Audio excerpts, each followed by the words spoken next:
কালকে ছিল শুভ নববর্ষ। সবাইকে জানাই শুভ নববর্ষে অনেক অনেক শুভেচ্ছা ও ভালোবাসা।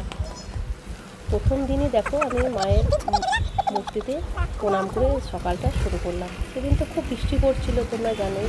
তাও তোমার দাদার সঙ্গে একটু বাজারে যাওয়ার ছিল, তাই দেখো বৃষ্টির দিনে আমরা দুজনে বাজারে গেছিলাম। এখানে একটু মাংস কিনে নিয়েছিলাম, সেই জন্য সামনে এখানে দাঁড়িয়েছিলাম। তা তোমার দাদা মাংস নিচ্ছিল, আমি এখানে দাঁড়িয়ে তোমার দাদার সাথে একটু ভিডিও করে নিচ্ছিলাম। তোমার দাদা পুরোপুরি ভিজে গেছিলো, নিয়ে মাথাটা পুরো ভিজে গেছিলো, নিয়ে তাও আমরা একটা সাইডে একটা জায়গা পেয়েছিলাম, ছাতা নিয়ে আমরা দুজনে ওখানে দাঁড়িয়েছিলাম। তারপরে মাংস আমাদের কেনা হয়ে গেছে। তারপর কিছু সবজি কেনার ছিল, টমেটো, আদা, রসুন, এসব তোমার দাদা ভাই কিনে বাইকটা ইয়ে করে সে এলো। তারপর এটা না বললে নয়, পিন্টুর দোকানের চা। আমি দুধ চা খেতে খুব ভালোবাসি। আমার খাওয়া অনেকটা রেস্ট্রিকশন আছে দুধ চায়ে, কিন্তু আমি সেটা মানতে পারি না। আর এই পিন্টুর দোকানে কোর্টের সামনে, আমাদের কান্দির কোর্টের সামনে এই পিন্টুর দোকানে চা না খেলে আমার মনই ভরে না। সপ্তাহে একদিন আসছি, কোনো দিন আবার দুবার হয়ে যায়। আর কিন্তু বৃষ্টির দিন আসতেই হতো, তাই তোমার দাদাভাইয়ের সঙ্গে পিন্টুর দোকানে একটা চা, একটু বিস্কুট খেয়ে বাড়ির উদ্দেশ্যে আমরা দেখো রওনা দিলাম। এই সামনে এখানে একটা খুব সুন্দর পার্ক আছে। পার্কটা একদিন তোমাদেরকে আমি দেখাবো। বা ভেতরে এখন তো বন্ধ থাকে সকালবেলাতে, বিকালে ওপেন হয় ওটা। তারপর সাইডে রাস্তায় যেতে যেতে যতটা ক্যাপচার করতে পেরেছি, খুব ভালো লাগছিলো। ওয়েদারটা এত সুন্দর, বৃষ্টি পড়ছিলো। পার্কটা যতটা পেরেছি বাইরে থেকে দেখো আমি তুলে নিয়েছি। তারপর বাড়িতে এসে স্নান টান করে নিয়ে, মঙ্গলবার ছিল, মঙ্গলবার একটু হনুমান চল্লিশা যে বইটা থাকে সেটা পড়ে নিয়ে, আগে ঠাকুরে একটু ফুল দিয়ে ধূপকাঠি দিয়ে হনুমান চল্লিশা বইটা আমি পড়ে নিলাম। পড়ার পর স্নান টান করে পুজো হয়ে গেছে। তারপরে রান্নাবান্না করে আবার তোমাদের কাছে আমি চলে এলাম। দেখো রান্নায় অনেক কিছু হয়েছিল, মাটনটা হয়ে গেছে। তা এটা কমপ্লিট করে ডাল, আলু সেদ্ধ, ভাজা, আমের চাটনি, মাটন এসব করেছিলাম, আলু পোস্ত এসব করেছিলাম। বিকালে দেখো তোমার দাদাভাইয়ের জন্য কোনো কিছু কেনা হয়নি। আগের দিন যাবো বলে ঠিক করেছিলাম, কিন্তু বৃষ্টির জন্য যেতে পারিনি।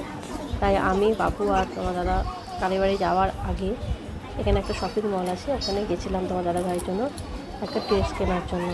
তা আমি ঘুরে ঘুরে দেখছিলাম কোন জিনিসটা ভালো হবে, কোনটা ভালো লাগবে। দেখো আমরা সবাই, তোমার দাদাভাই, আমি সব দেখছি। বাবুকে বললাম একটু ভিডিও করে নেন, বাবু সবগুলো একটু পুরো ভিডিও করে নিচ্ছিল। যেটা দেখো আমি হাতে ধরে আছি, এটা আমার সব থেকে ভালো লেগেছে। তোমার দাদাভাই অন্য একটা চয়েস করেছিল। তা আমার এই এই টি শার্টটার গলাটার হাতটার কাজটা খুব ভালো লেগেছিলো। তা আমি বারবার বলছিলাম যে ওটাই নিয়ে নাও, ওটা খুব সুন্দর। ওই কালারটা তোমার দাদাভাইয়ের নেই, শার্ট আছে, টি শার্ট ওই ধরনের নেই ডিজাইনের। তাও এদিক ওদিক একবার করে ও দেখেই যাচ্ছে, এটা ওটা একবার, এটা একবার, ওটা একবার দেখছে। ট্রায়াল রুমে গিয়ে চেঞ্জ করে করে দেখাচ্ছিলো আমাকে। তা সে সত্যি ওটাই নিয়েছে। আর দেখো এম বাজার থেকে আমার দাদাভাই বাবুর জন্য এই একটা খুব সুন্দর জলের ওয়াটার বোতল, দেখো সে বাল্ব টাইপের দেখতে, ওই একটা কিনে দিল। আর আমার তো চায়ের ভর্তি, তাই আমাকে বলে তুমি সাদা কাচের দুটো কাপ আমাকে কিনে দিয়েছে। এই দেখো তোমার দাদা এই জামাটা পরে একটা ছবি ক্যাপচার করে নিলাম। তারপরে আমরা চলে গেলাম এখানে আমাদের একটু চারপাশে একটা মায়ের মন্দির আছে, সবাই সেদিন যায়, খুব ভিড় হয়। তা আমরাও সবাই মিলে মায়ের দর্শন করতে চলে গেছিলাম সন্ধ্যেবেলায়। মন্দিরটা একটু ঘুরে একটু দেখিয়ে দিলাম তোমাদেরকে। এখানে অনেক শিবলিঙ্গ আছে। আর এই গাছটার ছবিটা তুলেছে, এই গাছটা অনেক দিনে, বহু দিনের।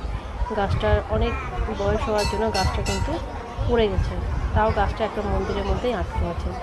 সেদিন প্রচুর মানুষের সমাগম হয় এই কালী মন্দিরে। কালী মন্দিরটা খুবই জাগ্রত, খুব সুন্দর, অনেকটা জায়গা নিয়ে। তাই এখানে সেদিন সবাই যায় মাকে প্রণাম করতে, আমরাও গেছিলাম।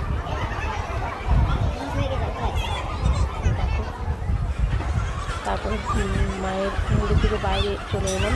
দাদা এসে একটু ক্যাপচার করে নিল। আমি দাঁড়িয়ে আছি, বাবু দাঁড়িয়ে আছে, তোমার দাদা ভাই। এই উদ্দেশ্যে এই কালী সেদিন ছোটোখাটো একটা মেলাও বসে ওখানে। দেখো মেলাটায় টুকটাক খাবারের টুকটাক স্টল, আইসক্রিমের স্টল, খুব ভালো লাগে। কিন্তু এত মানুষ আসে দেখতে, মানে খুবই মনটা ভরে যায়। বাবু আগে আগে দৌড়াচ্ছে, তাই যতটা পেরেছি আমি তুলে নিয়েছি।